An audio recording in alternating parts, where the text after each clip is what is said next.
welcome to Season 1 of the Eagles Nest, Juniata Athletics Highlight Show. I'm Trevor Clune. And I'm Seyko. After defeating Grove City to open up the season, football won a thrilling 38-35 home opener over Dickinson to start the season 2-0 and send Eagles fans home happy. Trailing by 4 with just under 11 minutes left in the fourth quarter, quarterback Ward Udinsky marched the team down the field from the Eagles' own 13 and ended the drive with a 10-yard rush into the end zone to cap off a 6-minute drive to seal the victory for Juniata. Udinsky had a big day on the ground and in the air. He completed 16 of 28 passes for 249 yards and threw for 2 touchdowns, while totaling 152 yards on the ground and rushing for 3 touchdowns. The senior quarterback recently received the prestigious honor of being one of 182 nominations to be announced to the roster of the All-State Good Works team.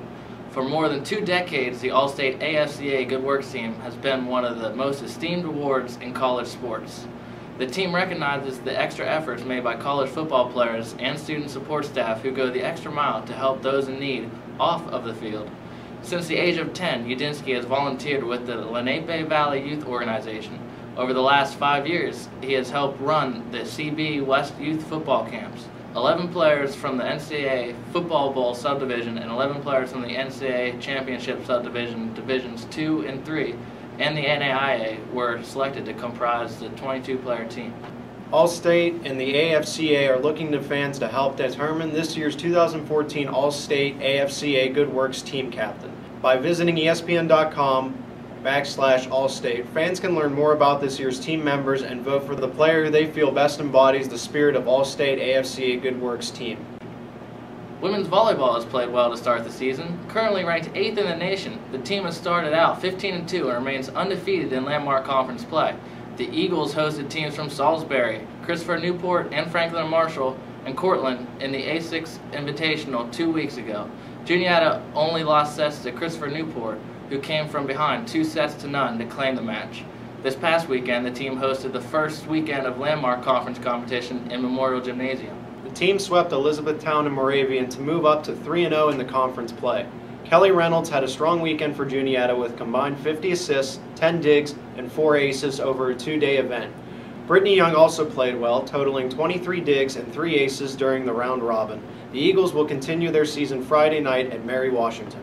Juniata College's field hockey team has also gotten off to a good start this season with a 6-2 record. The team is looking to stay strong as they begin to face off against conference opponents. The blue and gold offense came to life at Drew on Saturday. 5 different Eagles scored goals on the day to push past the Rangers 6-3.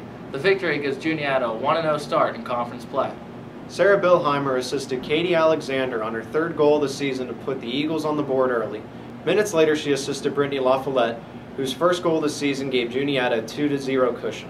Bilheimer currently leads the team with 6 assists. Brittany Meyer continued her scoring streak, adding her 4th goal in the last 3 games. Allison Groff scored her team-leading 6th goal of the season to give Juniata a 3-1 lead heading into the half. On defense, Kelsey Liebelsberger blocked 2 shots. Julianne Jones and Shelby Miller split time in the cage again for the Eagles. Jones has made 25 saves and owns a .862 save percentage, while Miller has 30 saves for a .769 percentage. The Eagles play tonight at Washington and Jefferson and face off against conference opponent Scranton at home in Knox Stadium this Saturday at 1.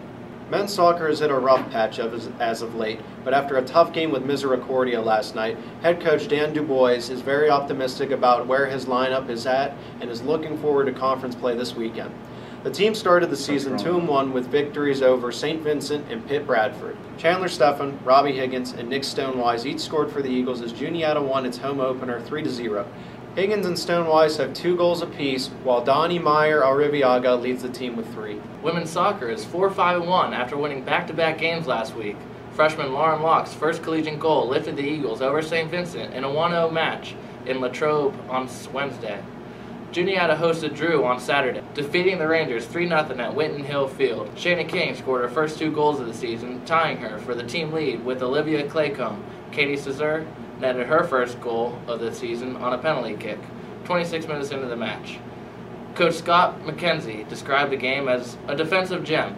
The Eagles were in action yesterday, however they could not finish the game due to the inclement weather.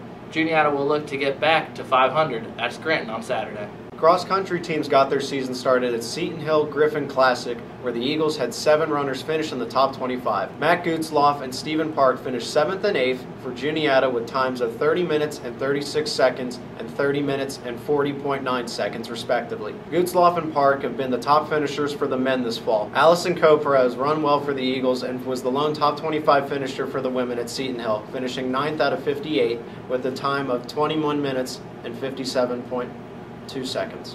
The men's and women's tennis teams have been in action this fall. Both teams recently competed in the singles and doubles portion of the USTA-ITA Southeast Regional Championships. Mitsuki Ko was the only Eagle to win her first round singles and doubles matches. Emma Sebastian and Samantha Hendricks also advanced out of the first round. After beating her opponents 7-5 and 6-2, Sebastian was eliminated in the second round. Hendricks advanced through 2 more rounds before being knocked off 7-5, 6-1 in the semifinals. Freshman Sho Sato was named this week's Landmark Conference Men's Tennis Athlete of the Week after claiming the championship at ITAs. Sato won all 4 of his matches, defeating opponents from Shenandoah, St. Mary's, Salisbury, and Grove City to take the title. That'll wrap it up for this edition of the Eagle's Nest. Tune in next time for all your Juniata Athletics updates. I'm Trevor Clune. And I'm Seyko. Have a nice day. Yeah.